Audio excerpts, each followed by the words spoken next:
Hello বন্ধুরা, দেখো আজকে আমি কি বানাবো দেখে নিশ্চয়ই তোমরা বুঝতে পেরে গেছো। তালের বড়া।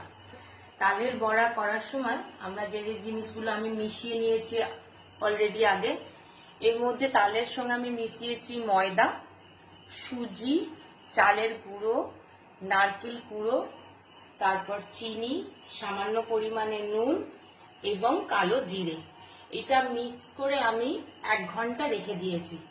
1 ঘন্টা পর যখন এটা পুরো মিশ্রণটা খুব সুন্দর মিশে যাবে এবং সুজিগুলো ফুলে উঠবে, তারপর আমি বড়াটা ভাজবো।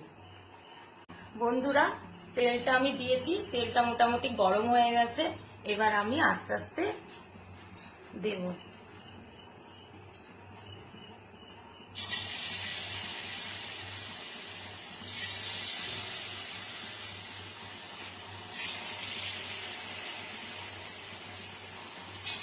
আমার মোটামুটি তালের বড়াগুলো হয়ে গেছে।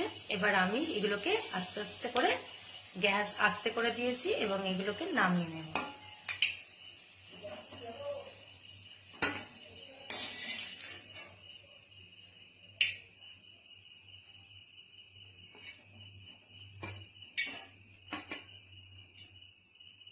বন্ধুরা, আমার তাল পুরুলি কমপ্লিট।